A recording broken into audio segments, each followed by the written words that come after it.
palavra nós vimos a questão de que nós precisamos estar enraizadas, né? Tirar os nutrientes de Jesus, tudo. E nós terminamos, né, no fruto, que é o que o Senhor nos chamou, né? Nos chamou para darmos frutos.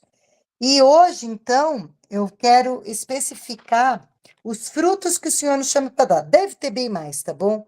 Mas aqueles que o Senhor tinha posto no meu coração, eu coloquei aqui. Então, o fruto é o que mostra quem é a árvore, certo? A palavra mesmo fala: pelos frutos conhecereis, né? Então, o fruto, ele vai dizer que árvore é aquela, né? Então, se a gente encontra que um fruto é podre, significa que a raiz, a árvore, ela já está podre, né? Porque o fruto, ele é a produção daquela árvore. Então, uma árvore que está em perfeito estado, que está nutrida, que é bem cuidada, tudo, recebe a água, a luz, todas as coisas, naturalmente falando, geralmente ela vai dar um fruto doce. Ela não vai dar um fruto com defeito. Agora, se ela tiver qualquer tipo de doença ou problema ou deficiência, né? Ela não está junto a ribeiros de águas, ou ela não bate o sol suficiente nela, esse tipo de coisa, o que acontece? O fruto dela dá com defeito. E às vezes ela nem frutifica, né? Ela perde a flor e a flor e o fruto nem vem. Então, o fruto, ele sempre vai demonstrar aquilo que é a árvore, né? A palavra fala. Então, a árvore, a primeira coisa, ela é conhecida pelo que produz, né? O fruto, ele é uma consequência de onde está arraigada a raiz. Se a raiz ela está em solo bom, onde tem todos os nutrientes, o fruto que vai ser comido dela é saboroso. É um fruto que alimenta. Deus chamou a gente para nós produzirmos frutos incríveis. De que maneira? Então, agora vamos falar de nós como o símbolo, né? Que o Senhor coloca, uma das simbologias, né? Que o Senhor coloca de nós é sermos árvores, né? E dentro disso, o Senhor fala assim, então, que nós devemos ser árvores plantadas junto a ribeiros de águas, dando fruto na estação própria, Salmo 1. Para nós darmos frutos incríveis, que é exatamente o que o Senhor tem para a nossa vida, nós darmos esses frutos incríveis, nós precisamos colocar toda a nossa confiança na pessoa de Jesus. Beber dele todos os nutrientes que nós precisamos. Porque o Senhor é sempre uma fonte inesgotável. Então, quanto mais nós bebemos dos nutrientes dele, mais nós temos experiências com o Senhor, mais fruto a gente produz. Mas para isso, tudo começa em nós lançarmos a nossa confiança naquele que tem para nos dar. Jesus, ele sempre vai ser a fonte de tudo o que nós precisamos. E aí eu vou colocar algumas coisas para nós termos. Nós aqui, eu acredito que a gente já esteja assim vivendo isso, né? Mas uma coisa para a gente estar colocando em prática todos os dias, assim, intencionalmente. Então, Jesus precisa ser assim, o meu primeiro pensamento. Eu abri meus olhos, Jesus. O meu dia tem que ser passado nele. O meu dia tem que estar em Cristo. Guardado em Cristo, regido por Cristo, alinhado ao coração de Cristo. E o meu último pensamento na hora que eu for deitar também tem que ser Jesus. Eu adormecer falando com Jesus, ou orando em línguas, ou eu entregando aquilo que talvez foi a aflição do dia para Jesus, muda inclusive meu sono. Né? Porque a palavra fala, eu me deitei e dormi e acordei porque o Senhor me sustentou. Quando que eu deixo o Senhor me sustentar? Quando o meu último pensamento é Jesus. Amém? Então, dentro disso, o nosso versículo bíblico-chave vai ser Provérbios 12, a última parte dele. Então, vamos colocar 12b, tá bom? Então, Provérbios 12b, que diz assim, ó. A raiz dos justos produz os seus frutos. Se eu falar para vocês que eu nunca tinha prestado atenção nesse versículo bíblico, a raiz dos justos produz os seus frutos. Aonde está essa raiz é que vai dizer que tipo de fruto que vai acontecer nessa árvore. Nós todos somos chamados para darmos frutos que permaneçam. João 15:16. Eu li a semana passada, vou ler de novo, eu li na Passion, tá bom? Diz assim: vocês não me escolheram, mas eu tenho escolhido vocês e comissionado para ir ao mundo e produzir fruto. E o seu fruto vai permanecer, porque tudo o que vocês pedirem ao Pai em meu nome, ele dará. E este é o meu mandamento: ame profundamente um ao outro. Então, se nós formos ler o que está dizendo aqui, é que esse amor profundo que vai ser colocado dentro das nossas vidas, ele vai ser a essência desse fruto. O único fruto que permanece é o fruto que provém da eternidade, que provém daquilo que é eterno, que é o fruto que vem de Jesus, né? É uma coisa que, assim, enquanto eu estava meditando, eu acho que eu vou falar, mas agora já me veio no coração, se não tiver escrito, pelo menos eu citei. Eu fiquei pensando assim, falei, como Jesus é bom para conosco, né? Porque quando nós não estávamos nele, a gente fez tanta bobagem, não que a gente não erre hoje. A gente erra. Mas hoje o Espírito Santo, ele rapidamente, ele fala conosco, né? Quando nós erramos. É um tempo que cada vez vai ficando mais curto da gente se arrepender. Porque vem muito claro na vida da gente assim, nossa, fiz coisa errada. O Espírito Santo está dentro de nós, então ele alerta a gente. Mas quando a gente não era do Senhor, nós éramos do mundo, os erros que nós cometíamos, às vezes a gente nem sabia que tinha cometido. Porque a palavra fala que aquele que não sabe onde está, ele tropeça ao meio-dia e nem vê, não é? E eu falei para o Senhor, eu falei, Senhor, obrigada, porque o Senhor deu fruto novo, porque o Senhor fez tudo novo.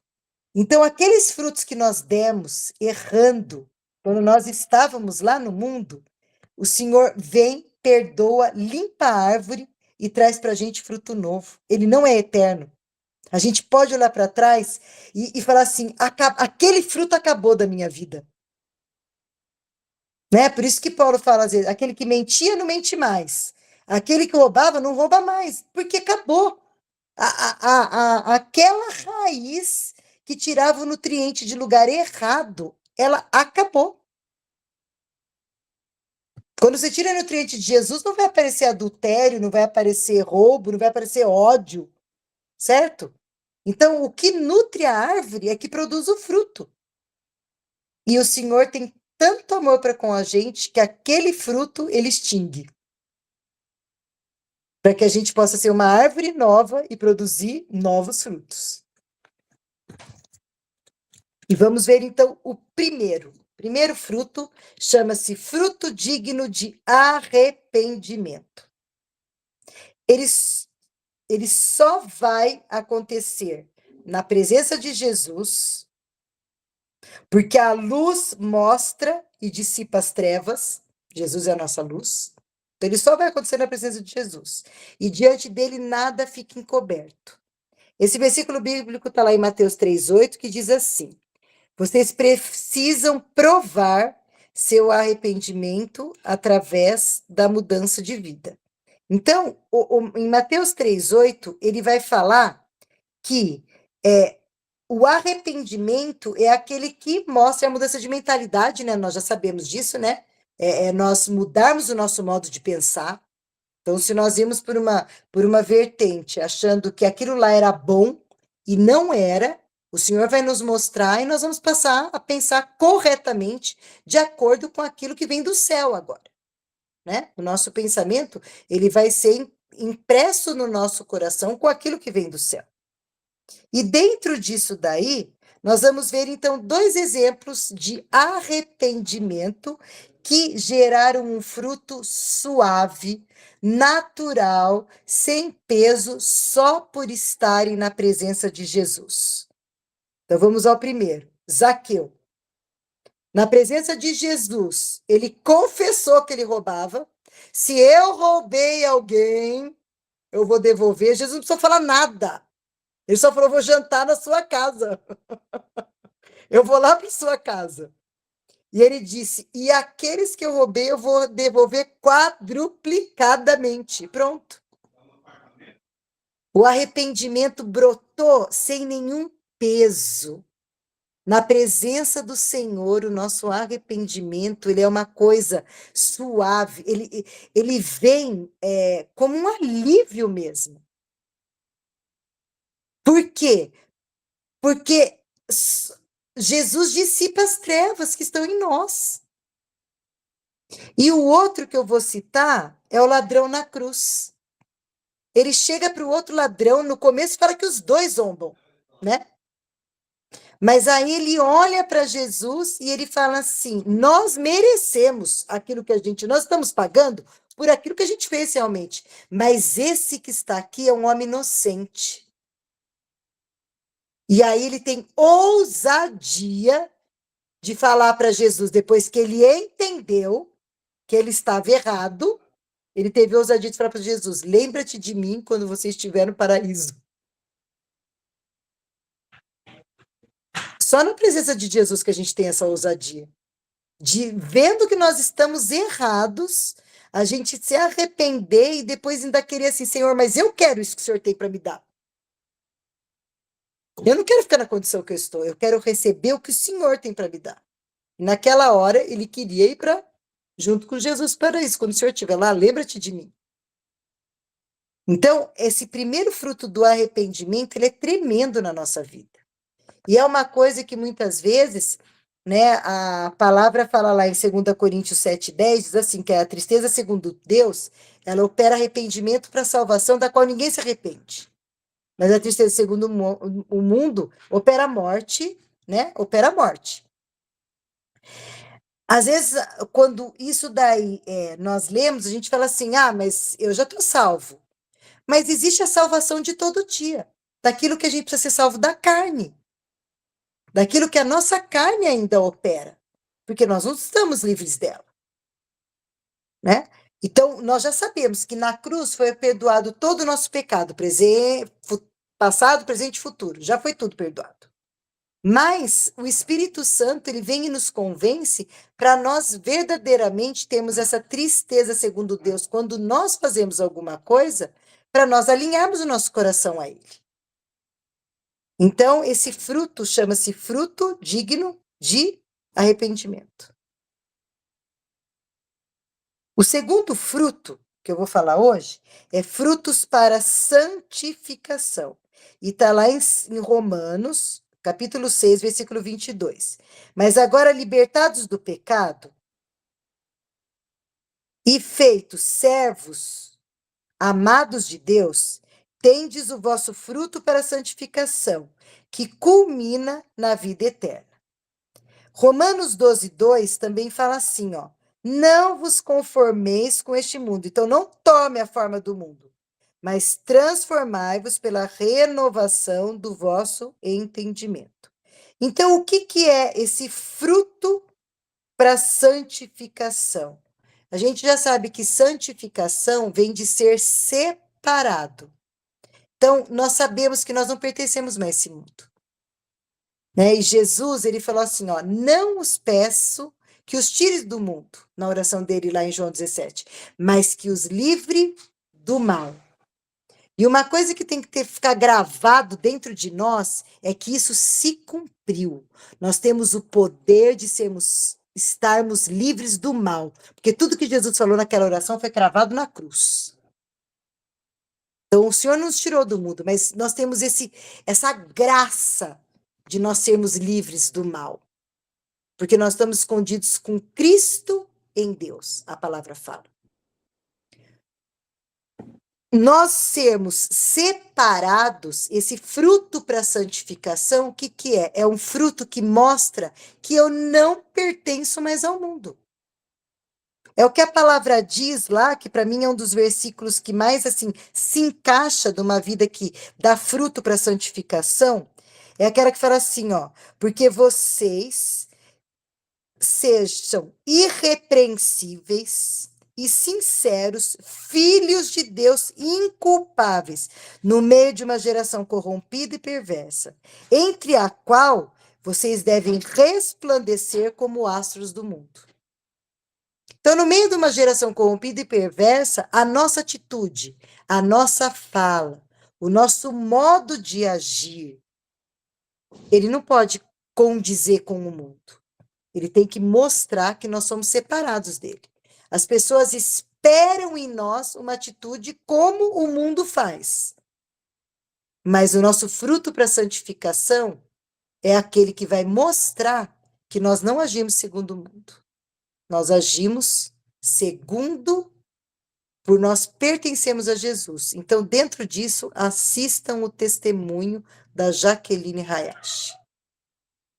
É assim, é uma coisa assim extraordinária de ver, assim, isso é ser cristão. Eu vou deixar depois o link aqui. Fruto para santificação, literalmente.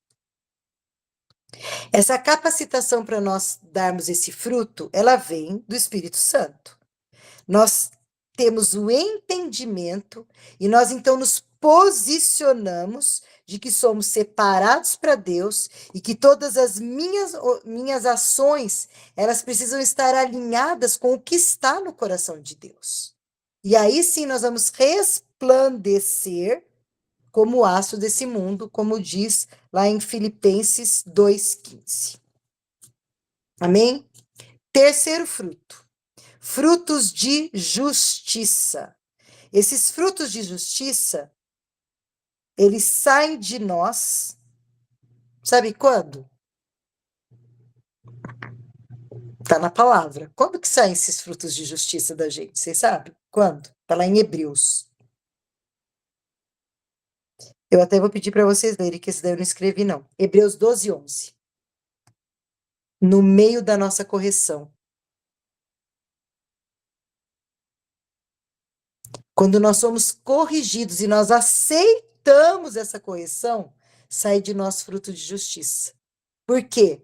Porque é um alinhamento de voltar para aquilo de quem nosso Deus Pai é.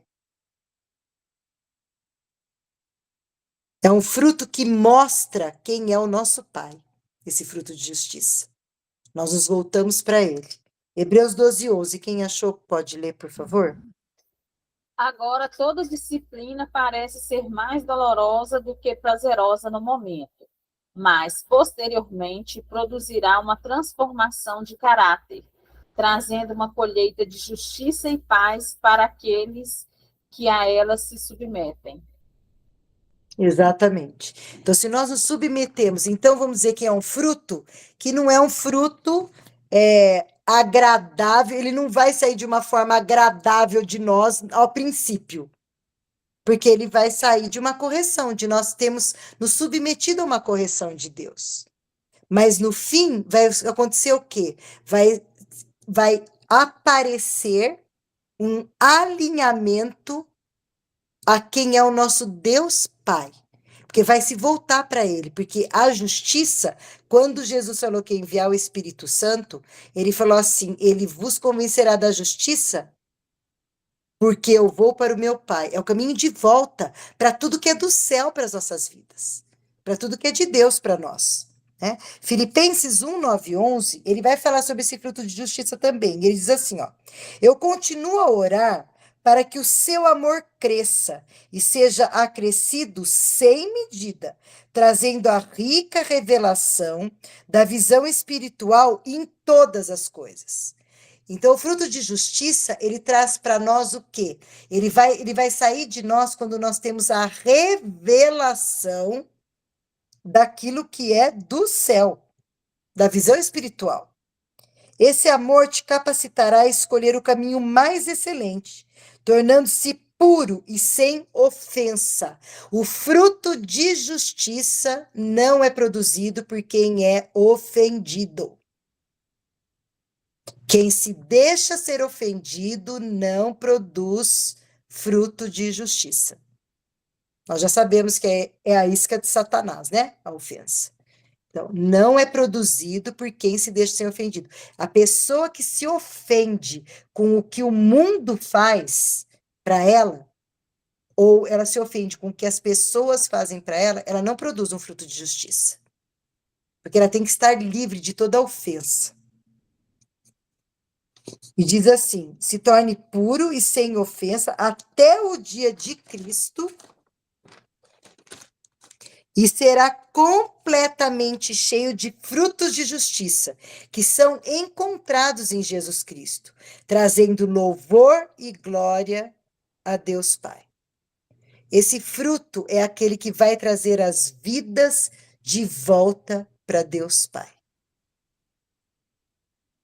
Porque não existe ofensa no coração da pessoa que traz esse fruto. Fruto de justiça. A palavra fala lá em Tiago 3,18, inclusive, que ele só pode ser semeado na paz.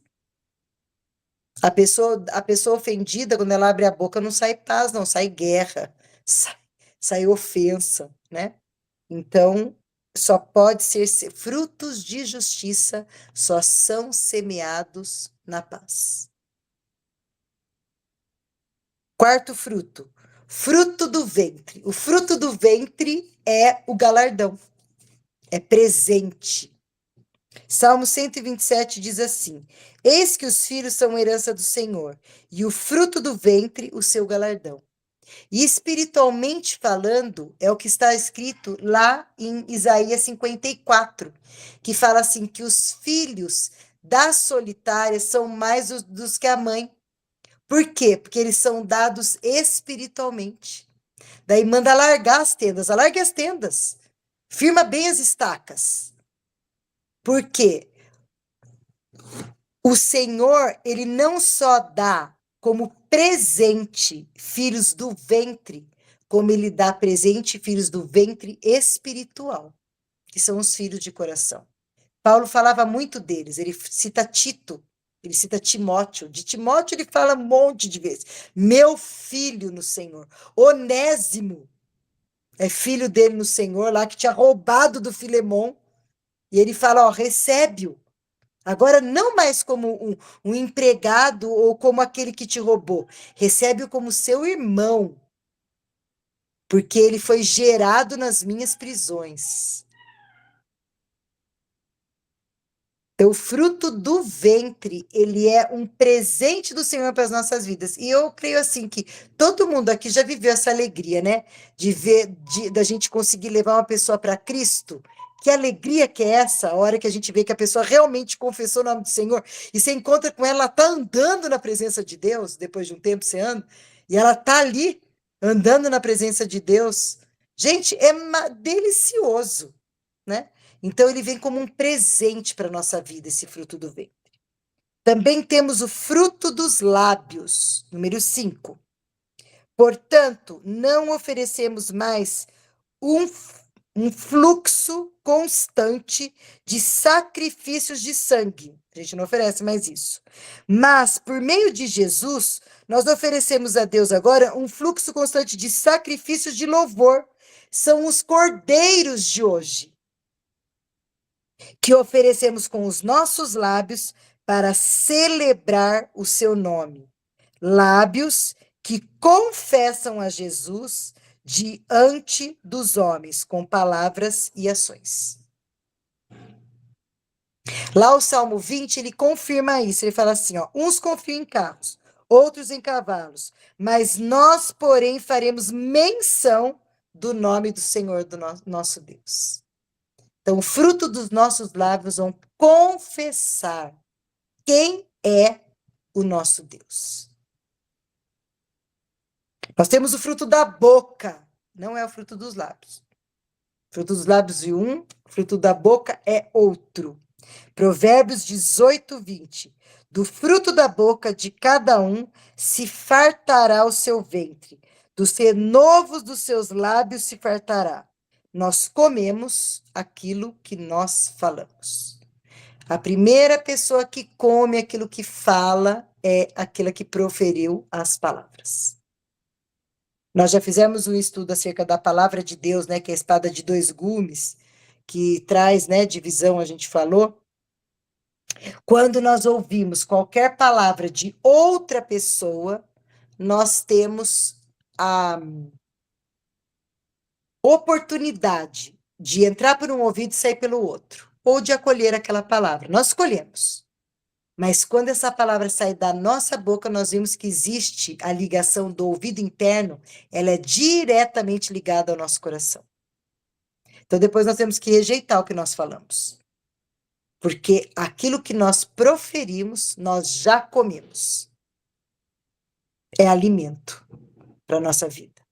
Nós nos alimentamos das palavras que nós falamos. Por isso que o Senhor fala que o poder da morte e da vida estão na língua. Nós precisamos decidir o que nós queremos viver.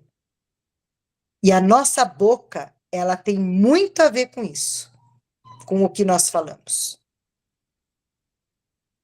Podemos alimentar de fé ou de dúvida, de confiança ou desesperança. Podemos proclamar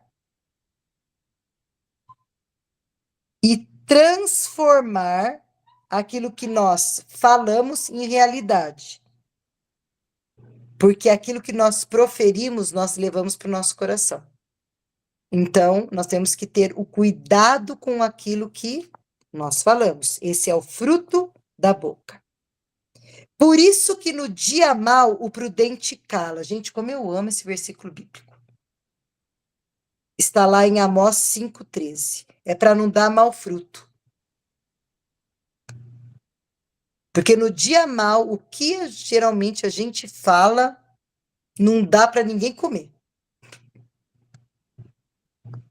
Não é um fruto bom. Então, o Senhor nos orienta a nos calarmos. Fruto número 7. Fruto que nos enriquece. Filipenses 4,17. É um fruto que ele vai ser abundante para nossa conta. E ele está totalmente ligado ao fruto da generosidade. Lá em Tessalônica, deixa eu ver se eu marquei aqui onde que está. Filipenses 4,17, né? Isso mesmo. Mas eu vou falar aonde que nós podemos ligar isso daqui. Quando Paulo ele estava lá em Tessalônica, ele foi suportado pelos filipenses. Mais de um ano. E ele diz assim, ó, eu menciono que vocês me sustentaram, ele está falando, né? Isso não porque eu estou buscando presentes, mas para que o fruto da sua generosidade traga para você uma recompensa abundante. Esse fruto da generosidade, ele é comido por nós. Porque a palavra fala assim, dai e ser-vos-á dado. Deus não manda a gente negociar e a gente vai receber, Deus manda dar. Dai e ser-vos-á dado.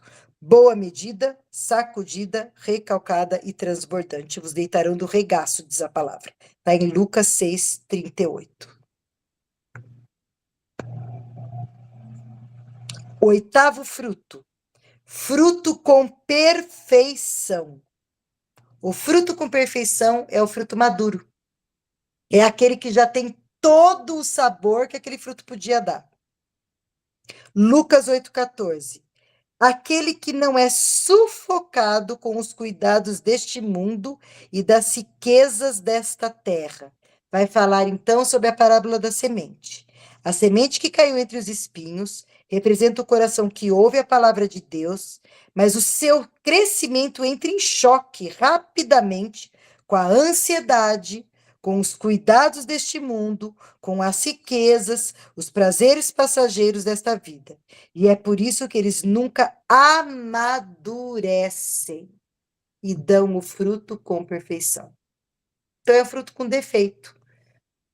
Porque a palavra ela não encontra dentro da pessoa tudo aquilo, toda a fé e o acolhimento que ela precisava ter. Lembra que nós falamos lá na semana passada que a primeira coisa que a gente tem que fazer, né, naquelas fases da nossa vida lá, é estar na presença do Senhor, né, como raiz, e a gente acolher o fruto, é a primeira coisa. Então, esse acolhimento, ele é defeituoso, porque a pessoa fica dividida entre o que o Senhor falou e a ansiedade. O que o Senhor falou e o que o mundo está falando. Aquilo que o Senhor falou e as preocupações que ela tem com relação ao dia a dia. Então, o fruto, ele é com defeito. Ele é um fruto que não é maduro. Aí, nós vamos, então, agora, com todos esses frutos aqui, todos eles, né?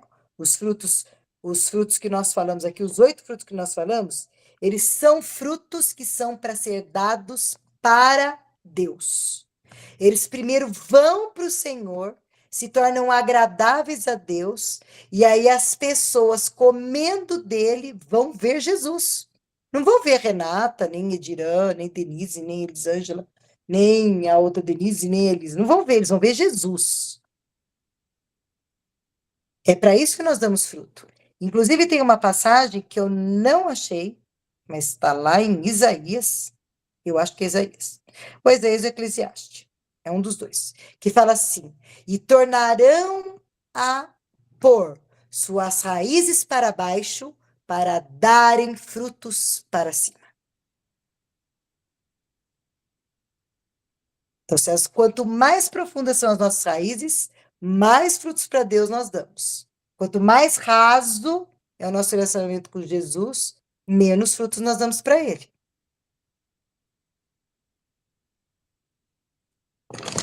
Acabando. Tu não venceu, não? Só mais um minutinho. Então, eu coloquei uma coisa para a gente refletir aqui, para nós finalizarmos, né?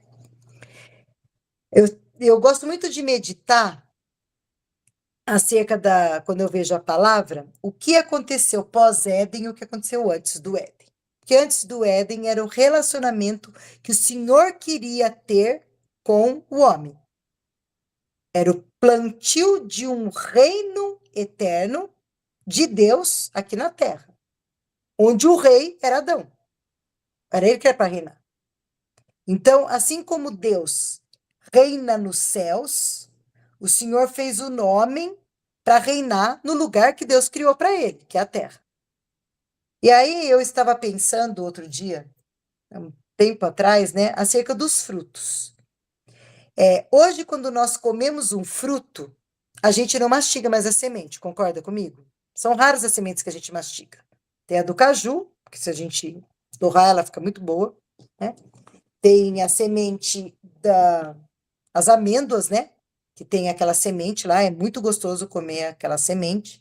Tem um fruto, que agora eu não estou lembrando, que é o pêssego, que dentro do caroço dele tem uma amêndoa, que também é gostoso de comer. Mas se nós falarmos no geral, essas sementes, elas são o que hoje? Amargas, concorda comigo? Elas são sementes amargas, elas não são mais uma semente boa de se mastigar. A gente come o fruto, mas nós desprezamos as sementes, certo? Na hora de comer. E eu estava meditando nisso e falei assim, Jesus, lá no Éden não existia coisa a ser desprezada. Tudo era perfeito. Eu tenho certeza que lá a semente, ela era doce igualzinho fruto. Porque ela não era para ser desprezada.